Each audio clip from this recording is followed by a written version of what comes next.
everybody, welcome to my YouTube channel and my Facebook page, Candice Girl Vlogs. So today we are going to talk about cabin crew abbreviations or terminology. If you are interested, please stay tuned.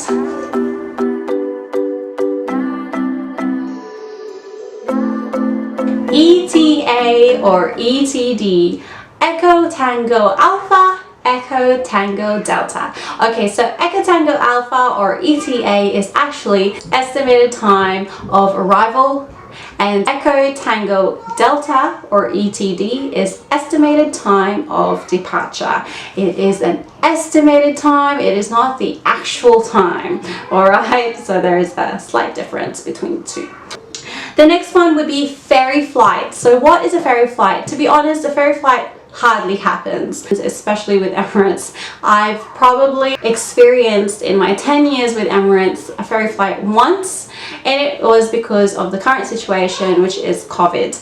Okay, so we were in Hong Kong and it was our last flight on March 25th.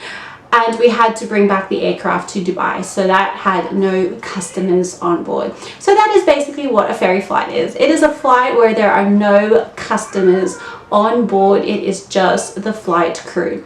Flight crew is composed, or it is made up of the flight deck crew, the pilot, the first officer, and the cabin crew. It is the whole team. The next terminology would be overshoot. It can be overshoot or undershoot. Overshoot is when the aircraft lands beyond the runway, and undershoot is when the aircraft lands before the runway. They can both lead to emergency landings or emergency evacuations. It is aft or forward. So if you hear the cabin crew say, oh, it's at the aft of the aircraft, aft means it is at the back of the aircraft, the backside, the rear end, whatever you want to call it, of the aircraft, and forward is at the front of the aircraft. Bulkheads. Okay, so bulkhead means basically the seats that have a wall in front of them, and this wall could be there because in front of you is a galley, a toilet. There are exit rows nearby. Okay. Cabin crew arm or disarm your doors and cross-check.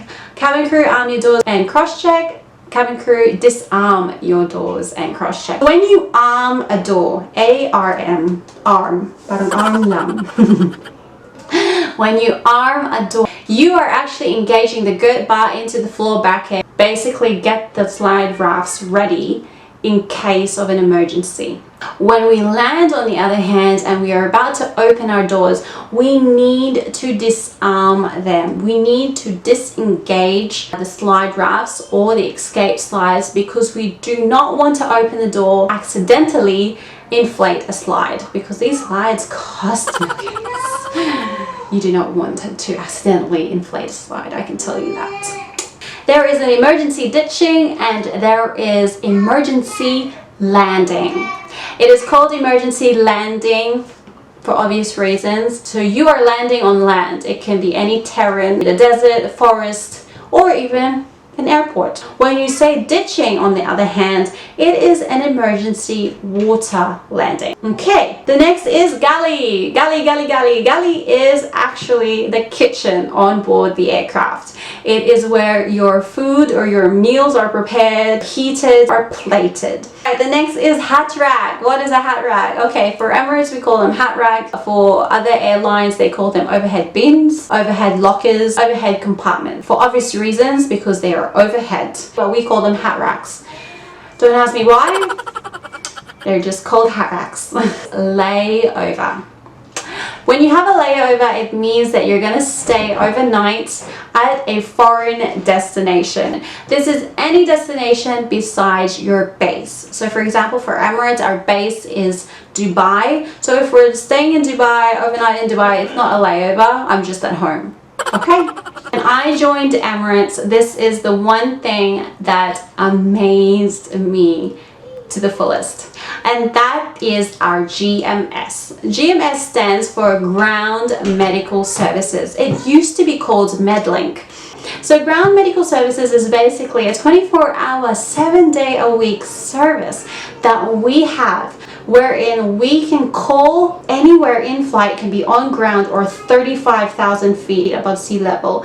We can get in contact with doctors or nurses to help us out when there is a medical emergency on board.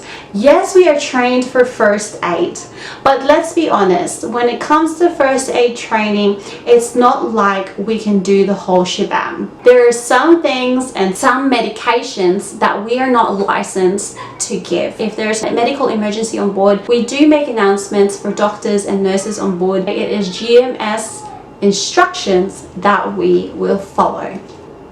The next word is deadhead. I know, it's a strange word. It's like you're dead, your head is dead. Anyway, who thought of this word? Deadhead is basically when a cabin crew travels as a customer on duty. It's either they need crew, that's why they're going to send you off to that destination. It can also happen individually just because you're sick, you're on a layover, you caught the flu. I twisted my toe, I couldn't walk for days, so I had to deadhead back to Dubai from Adelaide. I also experienced being deadheading crew because we reopened our Tunisian flights. We had to deadhead from Dubai to Morocco to Tunisia in order to operate the first flight from Tunisia to Dubai. So that is basically deadheading crew. You are paid and yet you are a customer. Next is briefing. Okay, I mentioned this a whole lot of times in my videos. Briefing is actually the meeting that happens before the flight. You have a flight at 4 o'clock in the morning. Our sign-in will be 2 hours before that. So you can do the math. So within these 2 hours before departure, you will be signing in, documents checked, and you will have the briefing. Introducing yourself, for example,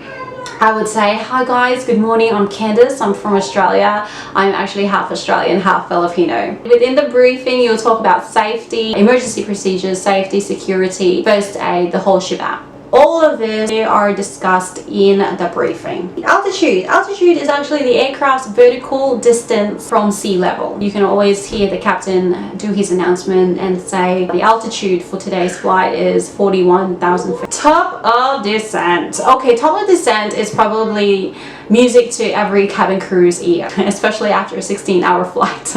It's basically when the aircraft is about to land. It is top of its descent, and that is 30 minutes before touchdown. That tells us that we can prepare for landing and we can sit down on our jump seats. It's just an amazing feeling, I can tell you that. The next one. Oh, I gotta give you this. Girls, say hi. Say hello. Here? Just say hello. Hello. That's Kalia. Hello. That's Lauren. Bye. Bye. Love you. Bye. Close the door, please.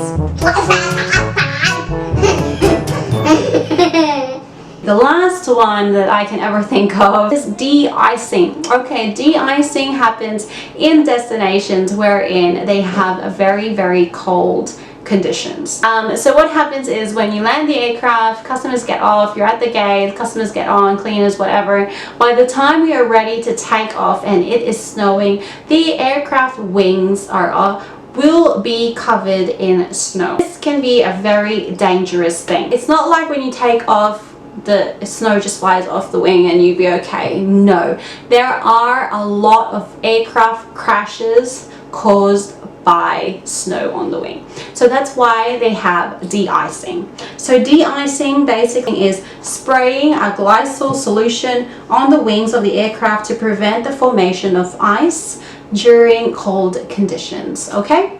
The only problem I have with de-icing is the delay. It delays the flight so much, but then again, if you think about it, you shouldn't have a problem with it if it's a delay because of de-icing, because it is only for your safety and for the reason why they're doing it. Okay? Okay, everybody, so those are the cabin crew terminologies for today's video. To my fellow cabin crew out there, I do pray for you. Keep up the positive atmosphere. We will be in the air soon. We will be flying strongly with our wings, and I'll see you in the skies flying freely. For my future flight attendants, good luck to you all. God bless you. And always pray this shall be over soon, and I will see you also in the skies. This is Candace Gold Vlogs. Peace out.